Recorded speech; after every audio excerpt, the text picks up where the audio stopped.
أعمالنا من يهده الله فلا مضل له ومن يضلله فلا هادي له ونشهد أن لا إله إلا الله وحده لا شريك له ونشهد أن سيدنا وسندنا وشفيعنا ومولانا محمدا عبده ورسوله صلى الله تعالى عليه وعلى آله وصحابه وبارك وسلم تسليما كثيرا أما بعد قال الله تبارك وتعالى في كلام المجيد والفرقان الحميد فأعوذ بالله من الشيطان الرجيم شهر رمضان الذي أنزل فيه القرآن هدى للناس وبينات من الهدى والفرقان صدق الله العظيم.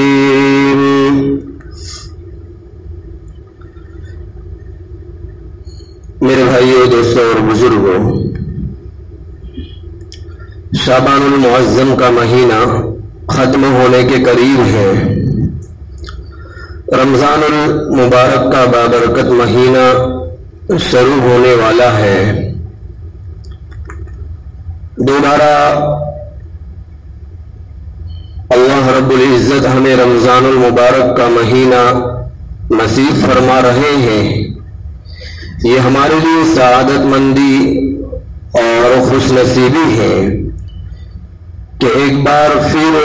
اپنی مغفرت کرانے کا گویا موقع مل رہا ہے. اپنے گناہوں کی بخشش کرانے کے لیے ایک چانس اور بہترین وقت مل رہا ہے. بزرگوں، اللہ رب العزت نے بعض دینوں کے اوپر فضیلت عطا فرمائی ہے اور بعض وقتوں کے اوپر اور بعض انسانوں پر اور بعض جگہوں پر اور مکانوں کے اوپر فضیلت اور بڑھوتری عطا فرمائی ہے. جیسے کہ تمام فرشتوں میں سب سے بڑھ کر جو فرشتے ہیں حضرت جبرائیل علیہ السلام، اور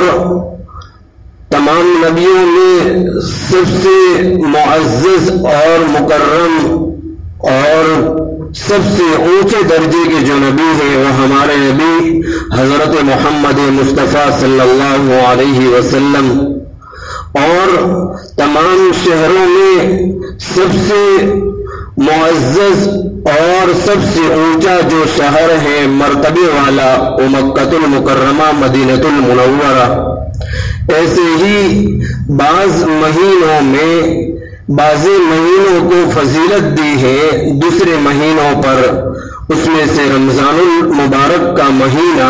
یہ دوسرے مہینوں کے اوپر فضیلت اور فوقیت بڑھوتری کے اعتبار سے بہت اونچا مقام رکھتا ہے. تو یہ رمضان المبارک کا جو مہینہ آنے والا ہے، اللہ کی رحمتوں کو لوٹنے کا اور اللہ کی طرف سے نازل ہونے والی برکتوں کو حاصل کرنے کا اور اپنے گناہوں کو بخشوانے کا اور اللہ کی طرف سے اونچا مقام حاصل کرنے کا گویا دوبارہ اللہ ہمیں موقع دے رہے ہیں. رمضان المبارک کے فضائل قرآن اور احادیث میں بے شمار ہے. اگر صرف یہ ایک ہی آیت نازل ہوتی شہر رمضان الذی انزل فیہ القرآن، تو یہ ایک آیت ہی رمضان کی فضیلت کے لیے کافی تھی کہ رمضان کا وہ مہینہ ہے جس مہینے میں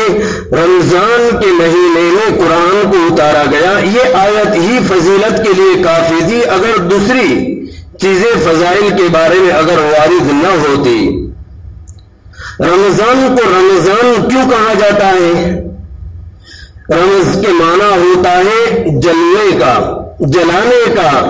کہ جس کی وجہ سے اللہ رب العزت ہمارے گناہوں کو جلا دیتے ہیں، مٹا دیتے ہیں، ختم کر دیتے ہیں. اس وجہ سے رمضان کو رمضان کہا جاتا ہے. بزرگوں،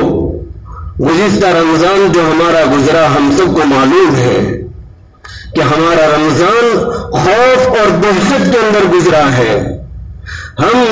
سکون کے ساتھ میں عبادت نہیں کر سکتے تھے، عبادت کرتے تھے تو بھی ڈرتے ڈرتے عبادت کرتے تھے. نمازیں پڑھتے تھے تو چھپ چھپ کر کے سب جمع ہو کر نماز پڑھتے تھے. تراویح پڑھتے تھے تو 5 6 7 10 آدمی جمع ہو جاتے تھے. پھر بھی ڈر لگتا تھا کہ کہیں ہم گورنمنٹ کے اندر ان کے جو قانون ہے ان کے خلاف کے اندر نہ آ جائیں اور ہم پکڑے نہ جائیں. خوف اور دہشت کے ساتھ میں ہمارا رمضان گزرتا تھا. بزرگوں، پھر بھی اللہ کا شکر ہے کہ ہم نے عبادتیں کی، ہم نے تراویح پڑھی، ہم نے نمازیں پڑھی اور ہم نے قرآن پاک پڑھا الگ الگ جگہوں کے اوپر. لیکن اللہ کا شکر ہے سب نے نمازیں پڑھی، تراویح پڑھی، چاہے علم تر کی ہی تراویح ہو، چاہے 10 سورتوں کی ہی تراویح ہو. لیکن رمضان کی جو رونق ہونی چاہیے، جو رمضان کی نورانیت ہونی چاہیے، اس سے ہم محروم رہے، اس سے ہم محروم رہے. اللہ کا شکر ہے کہ یہ مسجد کے اندر بھی، اس مسجد کے اندر بھی حالات ہونے کے باوجود بھی اور چاروں طرف مسجدوں کے اندر تالا ہونے کے باوجود بھی یہ مسجدیں اور مساجد ہیں جہاں پر رمضان المبارک کے اندر چاہے 5 آدمی نماز پڑھتے ہو لیکن قرآن کریم کے ساتھ، مکمل قرآن کریم کے ساتھ میں تراویح پڑھی گئی. اگر علم ترا کی تراویح پڑھتے تو بھی تراویح ہو جاتی، لیکن مکمل قرآن کیوں پڑھا گیا؟ حالات کے اندر بھی مسجد کے اندر قرآن کیوں ختم کیا گیا؟ اس لیے کہ ایک سلسلہ جو پہلے سے چلا آ رہا ہے، جب سے مسجد تعمیر ہوئی ہے، جب سے مسجد بنی ہے، اس وقت سے قرآن کی تراویح سے یہاں پر تراویح ہوتی ہے. اگر علم ترا کی تلاوت کرتے تراویح ہو جاتی، لیکن وہ قرآن کا سلسلہ ختم ہو جاتا. اس لیے 5 آدمی کے ذریعے سے بھی یہاں پر رمضان کے اندر قرآن کریم کو مکمل تراویح کے اندر پڑھا گیا اور سننے والوں نے سنا. اللہ کا شکر ہے. اب بزرگوں وہ حالات نہیں ہے اور اللہ کرے وہ حالات دوبارہ نہ آئے جیسے اور علاقوں کے اندر حالات پیدا ہو رہے ہیں کہ راتوں کا کرفیو اور لوگ رات کو باہر نہیں نکل سکتے ہیں اور علاقوں کے اندر حالات پیدا ہو رہے ہیں. ہم اللہ سے عافیت مانگے کہ اللہ رمضان المبارک کا مہینہ ہمیں خیر و عافیت کے ساتھ میں عطا فرما اور دوبارہ ہم مسجدوں کے اندر رمضان المبارک کو یعنی کہ ان کی عبادتوں کو اچھی طریقے سے ادا کرنے والے بنے، اچھی طریقے سے ادا کرنے والے بنے. یہ ہمارے لیے ایک بہترین موقع آ رہا ہے رمضان کا مہینہ، اور یہ گویا کہ یہ مہینہ جو ہے یہ اللہ رب العزت ہمیں معاف کرنے کے لیے دے رہے ہیں، معاف کرنے کے لیے کہ پورے سال کے اندر ہم سے غلطیاں ہوئی، کوتاہیاں ہوئی اور عبادتوں کے اندر سستی ہوئی، ہم سے کسر ہوئی، ہم نے عبادتوں کا حق ادا نہیں کیا. اب دوبارہ ایک گویا کہ اسپیشل اسکیم دے رہے ہیں اللہ رب العزت کہ اس اسپیشل اسکیم کے اندر ہم لابھ اٹھا کر کے اپنے آپ کو عبادتوں کے اندر، ذکر کے اندر، تلاوت کے اندر، تراویح کے اندر، روزوں کے اندر، دعاؤں کے اندر، اعتکاف کے اندر، ان ساری عبادتوں کے اندر مبتلا اور مشغول کر کے گویا کہ ہم ان اسکیم سے لابھ اٹھائیں. جیسے بعض وقت اسکیمیں آتی ہے تو مہنگی چیز سستی مل جاتی ہے، مہنگی چیز سستی مل جاتی ہے اور زیادہ مل جاتی ہے، اور اسکیم نہیں ہوتی ہے تو اس کے لیے پیسہ زیادہ خرچ کرنا پڑتا ہے. زیادہ خرچ کرنا پڑتا ہے، پھر بھی جیسی چیز ہم مانگتے ہیں ویسی چیز نہیں ملتی ہے۔ تو رمضان المبارک کا مہینہ آنے والا یہ گویا کہ اسپیشل اسکیم کا مہینہ ہے کہ اس اسکیم کے مہینے کے اندر اللہ کو راضی کر کے، اللہ کی عبادت کر کے، نبی صلی اللہ علیہ وسلم کے نقش قدم پر چل کر کے اپنے باقی مہینوں کے گناہوں کو مٹائے اور اللہ سے نیکیوں کے انبار حاصل کرے اور اللہ سے نیکیوں کا ذخیرہ حاصل کرے اور اپنے نامہ اعمال کے اندر نیکیوں کا ذخیرہ اسٹاک کرے، جمع کرے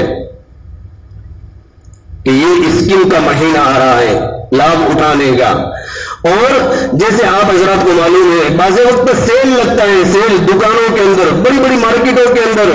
سیل لگتا ہے اور اسی طریقے سے میلے لگتے ہیں، بڑی بڑی بازار لگتی ہیں، کبھی مہینے میں کبھی ہفتے میں، اس طریقے سے، اور اس کے اندر ساری چیزیں ضروریات زندگی کی مل جاتی ہیں، کھانے پینے سے لے کر کے راحت و اسباب کی ساری چیزیں ان میلوں کے اندر اور سیل کے اندر اور اسی طریقے سے ان بازاروں کے اندر کبھی کبھی مہینے، ہفتے یا 2 مہینے کے اندر یا سال میں مل جاتی ہیں۔ تو آدمی اس وقت اس موقع کو ہاتھ سے جانے نہیں دیتا ہے، ان سیل کے اندر پہنچ جاتا ہے کہ وہاں پر ہماری ساری چیزیں بھی مل جائے گی اور ہمیں کم روپے کے اندر قیمتی چیز ملے گی،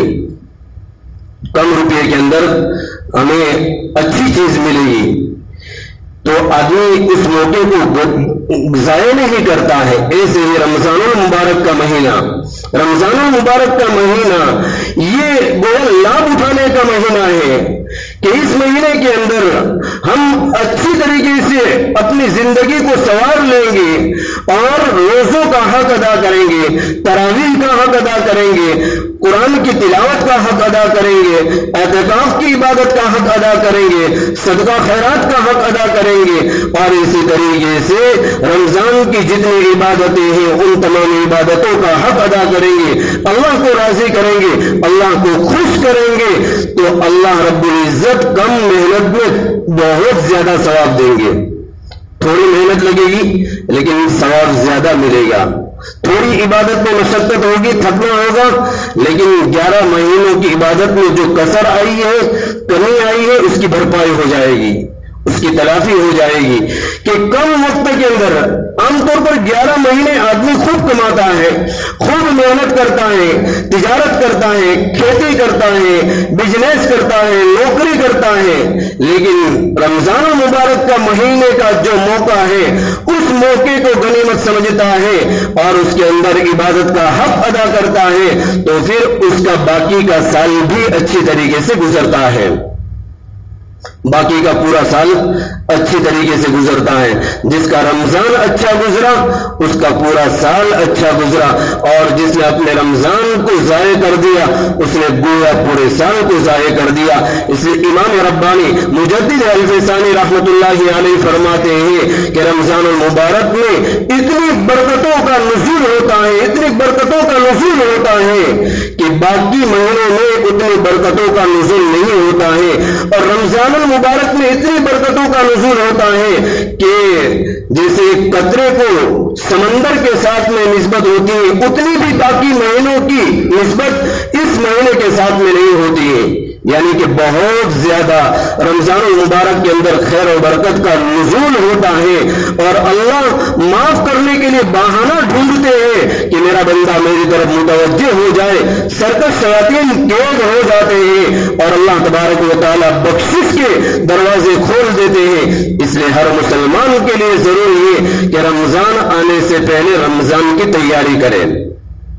میں آگے انشاءاللہ آئندہ ایک اور جمعہ بھی آئے گی، رمضان کے فضائل، روزوں کے فضائل ترتیب سے انشاءاللہ بیان کروں گا، لیکن آج میں آپ کو یہ عرض کر رہا ہوں کہ سال گزشتہ ہمارا جو گزرا ہے یہ ہم سب کو معلوم ہے، اب باقی کے 10 دن رہے ہیں، اللہ سے خیر و عافیت کی دعا کرے اور رمضان المبارک کے لیے ابھی سے تیاری کرے، اس کا استقبال کرے۔ اس کے لیے استقبال کس طریقے سے کریں؟ استقبال یہ ہے رمضان کا کہ رمضان کے آنے سے پہلے ہی آدمی اپنے گزشتہ سال کا محاسبہ کرے، حساب کرے کہ میں نے گزشتہ سال میں پورے سال میں کتنی نیکیاں کمائی اور کتنی برائیاں مجھ سے ہو گئی، کتنی مجھ سے عبادتیں ہوئی اور کتنی مجھ سے سستی ہوئی۔ حساب کرے تنہائی میں بیٹھ کر، اگر زیادہ عبادت ہوئی ہے، اچھی طریقے سے عبادت ہوئی، اللہ کا شکر ادا کرے، اور اگر اس میں کمی کوتاہی ہوئی ہے تو توبہ اور استغفار کرے رمضان آنے سے پہلے۔ اور دوسرا،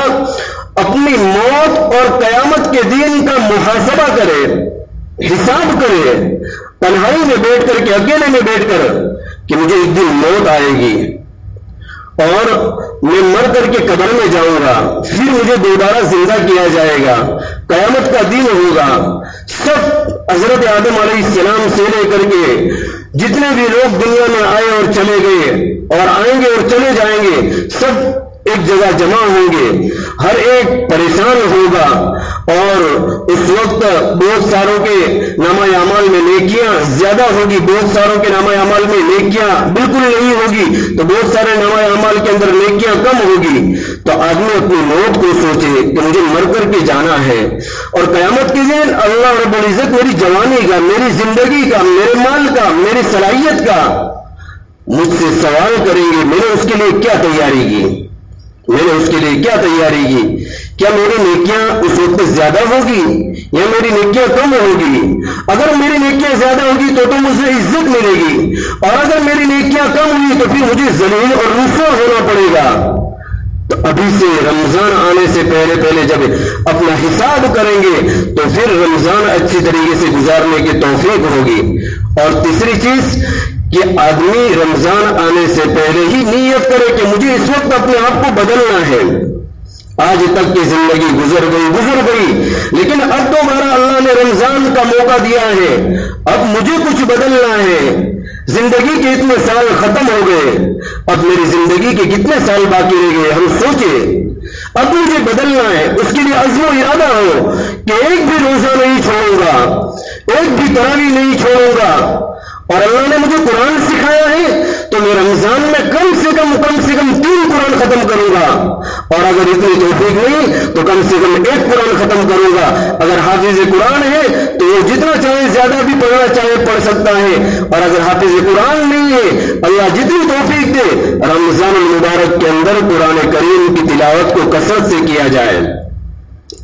لیکن اس کے لیے پہلے سے ٹائم ٹیبل بنانا پڑے گا۔ رمضان آنے سے پہلے ہی ٹائم ٹیبل بنانا پڑے گا کہ مجھے کس طریقے سے پورے دن کو گزارنا ہے۔ اگر آدمی اپنے کاروبار کا ٹائم ٹیبل نہیں بناتا ہے تو کاروبار میں بھی ترقی نہیں ہوتی ہے۔ جب چاہے دکان کھولے، جب چاہے بند کر دے، وہ دکان نہیں چلتی ہے، اس کا ایک ٹائم ہوتا ہے۔ ایسے عبادت اور اسی طریقے سے اللہ کو راضی کرنے کے لیے وقت نکالنا پڑتا ہے، اور اپنا وقت ترتیب دینا پڑتا ہے کہ مجھے کس وقت آرام کرنا ہے، مجھے کس وقت قرآن پڑھنا ہے، مجھے کس وقت دعا کرنا ہے، مجھے کس وقت صبح شام کی تسبیح پڑھنا ہے، اور مجھے کس وقت تہجد پڑھنا ہے، اور مجھے کس وقت بازار کے اندر اپنے مال وغیرہ کو لینے کے لیے جانا ہے۔ اگر آدمی اپنی ایک ترتیب بناتا ہے تو پھر اس کا رمضان کا ایک ایک دن تو کیا بلکہ ایک ایک گھنٹہ اور ایک ایک منٹ اور ایک ایک سیکنڈ قیمتی بن جاتا ہے، ایک ایک سیکنڈ قیمتی بن جاتا ہے کہ اللہ رمضان ہمیں دے رہے ہیں تو ابھی سے رمضان سے پہلے ٹائم ٹیبل ہمارا ہو کہ نہیں، اس وقت میں موبائل کو ہاتھ میں نہیں لوں گا، اس وقت میرے قرآن پڑھنے کا وقت ہے۔ اور اگر اللہ نے مال دیا ہے کہ ہم 1 مہینے کے لیے پہلے سے اپنا گھر کا ساز و سامان راشن وغیرہ لے سکتے ہیں تو رمضان میں بازاروں کا چکر لگانے کے بجائے رمضان سے پہلے ساری چیزیں لے لیں۔ رمضان سے پہلے اللہ والوں کا یہ حال ہوتا تھا کہ رمضان آنے سے پہلے سارے کام کاج سے فارغ ہو جاتے تھے، اپنی دنیاوی ساری ضروریات سے فارغ ہو جاتے تھے، اور رمضان اللہ کے حوالے کر دیتے تھے کہ رمضان تو اللہ کے حوالے۔ خط و کتابت بند۔ امام ابو حنیفہ رحمۃ اللہ علیہ پورے رمضان میں 63 قرآن کریم ختم کرتے ہیں، 63 قرآن کریم، اندازہ لگاؤ پورے مہینے کے اندر۔ تو ہم اتنا نہیں کر سکتے تو کم سے کم جتنا اللہ توفیق دے ہم کر سکتے ہیں۔ تو اگر ہمیں شاپنگ کرنا ہے، خریداری کرنا ہے، عام طور پر رمضان میں ہمارے یہاں پر کیا ہوتا ہے کہ عید کی خریداری رمضان میں ہی ہوتی ہے، اور سب سے زیادہ بھیڑ بازار کے اندر رمضان کے آخری عشرے میں ہوتی ہے۔ حالانکہ وہ عشرہ تو آگ سے آزادی کا عشرہ ہے، اپنے گناہوں کو بخشوانے کا عشرہ ہے، لیکن عورتوں کا ہجوم بھی اور مردوں کا ہجوم بھی رمضان کے پہلے، دوسرے اور تیسرے میں زیادہ آپ کو ملے گا۔ حالانکہ رمضان سے پہلے یہ سب چیزیں خریدنے کی تھی اور اپنے آپ کو فارغ کرنا تھا، اس لیے بہت سارے لوگ تو اپنے مالوں کی زکوٰۃ کا حساب بھی رمضان سے پہلے ہی کر لیتے ہیں تاکہ اس کے اندر ہمارا وقت ضائع نہ ہو، اس لیے آنے والے رمضان کے بزرگوں ہم قدر کریں اور اپنے اوقات کو وصول کریں، ابھی سے نیت کریں، ابھی سے ارادہ کریں کہ مجھے رمضان اچھے طریقے سے گزارنا ہے، رمضان کا حق ادا کرنا ہے، اور یہ اللہ سے نیکیوں کو لوٹنے کا مہینہ ہے، گناہوں کو بخشوانے کا مہینہ ہے، برکتوں کو حاصل کرنے کا مہینہ ہے، اور اللہ کے وہاں پر قرب اور نزدیکی حاصل کرنے کا مہینہ ہے۔ اس لیے مجھے اپنے سارے کام کاج سے فارغ ہو جانا ہے۔ اگر کھیتی والا ہے پورا دن دیتا ہے تو صبح کھیتی کے لیے چلے گئے، پورا دن اللہ کو دے دے۔ دکان والا ہے پورا دن کماتا ہے، سال بھر کماتا ہے، اگر رمضان میں آدھا دن کمائے گا تو کیا بگڑ جائے گا؟ آدھا دن دکان کھلی رکھ کر کے دوسرا وقت اللہ کی عبادت کے لیے دے دے۔ اور نوکری کرنے والا ہے، سروس کرنے والا ہے، تو اس کے لیے تو بہت آسانی ہے کہ اپنی سروس کے اوپر بھی قرآن پڑھ سکتے ہیں، اور گورنمنٹ سروس والے ہیں ان کو تو سال میں کچھ چھٹیاں استعمال کرنے کے لیے ملتی ہیں کہ وہ اپنی چھٹیاں لے سکتے ہیں، تو ان کے لیے تو بہترین موقع ہے کہ رمضان کے اندر وہ چھٹی استعمال کریں تاکہ رمضان اچھی طریقے سے گزرے۔ کاروبار والے آدمی ہے تو اپنے کاروبار کو تھوڑا کم کر دے کہ یہ ایک آخرت کی اپنے روحانی غذا کے لیے سیزن آ رہی ہے، اور ایک اسکیم آ رہی ہے، جیسے دنیاوی معاش اور دنیاوی روزیوں کے حاصل کرنے کے لیے آدمی وقت دیکھتا ہے، موقع دیکھتا ہے، چانس دیکھتا ہے اور لابھ اٹھاتا ہے، ایسے آنے والا رمضان ہمارا اچھے طریقے سے گزرے اس کے لیے آدمی پہلے سے اپنی ترتیب بنائے۔ اللہ تبارک و تعالیٰ سے ہم دعا کریں کہ اللہ تبارک و تعالیٰ آنے والے رمضان مبارک کو ہمیں کما حق قبول صحیح معنوں کے اندر اس کا حق ادا کرنے کی توفیق عطا فرمائے۔